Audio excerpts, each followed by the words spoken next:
comprehend. The Germans, too, had entered into his soul, and he knew that they would never leave. Yesterday, he had almost single-handedly broken an entire German battalion. Many of them he and his comrades had taken prisoners.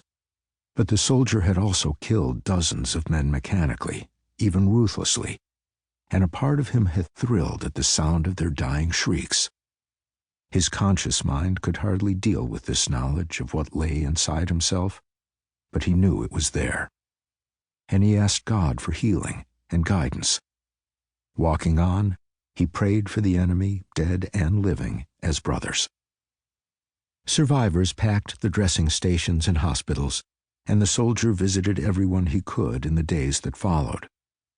One of his friends had taken 5 bullets in the body and 1 in the arm, and miraculously survived. Another had fallen beneath a hail of enemy fire that shattered his helmet and shredded his uniform, but taken no more than a bullet in the arm. He encountered them not as a triumphant gladiator, but as a friend, and imparted such comfort as he could. Always and again a thought surfaced to lash his mind. Why them and not me?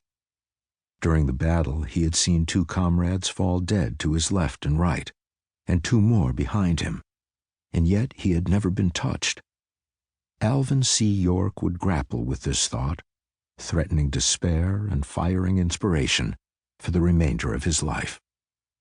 York was only one of thousands of men to trace brooding footpaths through the Argonne Forest on that morning of October 9, 1918. Just a couple of miles away, several dozen wretched doughboys sat slump-shouldered on wooden benches in a hut, their faces bathed in the flickering glare of a movie screen. Their tall, bespectacled commanding officer sat with them, hoping that Charlie Chaplin would help them briefly forget the sodden, filthy pocket of woodland that had been their unwilling home for the past 6 days. Like York, they had made certain to leave no dead or wounded behind.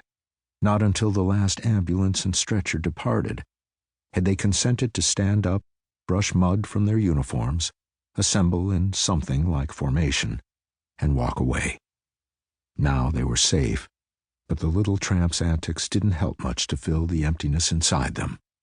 Some forced a chuckle, but nobody laughed. The press had already branded the bespectacled officer and his second-in-command, a burly, wizened-looking man now being tended in a field hospital, as heroes among heroes. One of them was a lawyer, another a stockbroker. Neither had ever poked his head inside a forest before coming to France, except for the occasional leisurely stroll. They were city men, born and bred, with feet accustomed to walking macadamed streets and hands suited to wielding pen and paper instead of rifles. Inside, though, Charles Whittlesey and George McMurtry had become more like Alvin C. York, a man they had yet to meet, than anyone they knew back home. Not one thought of himself as a hero.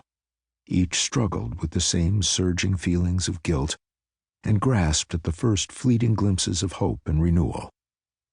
A fourth man had met Whittlesey and McMurtry the previous day and spoken with them about their experiences.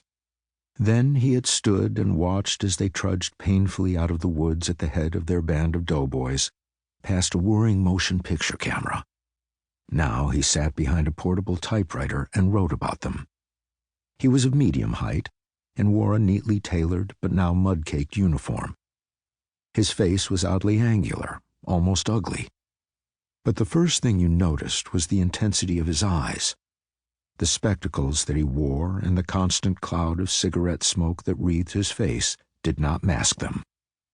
They bored deeply into each subject of their gaze, without cruelty, but with an unflappable determination to understand.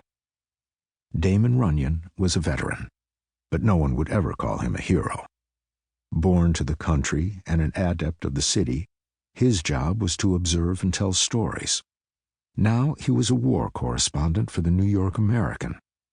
In company with his fellow journalists, he would study the American soldier, present him to the public, and confer on him a kind of immortality.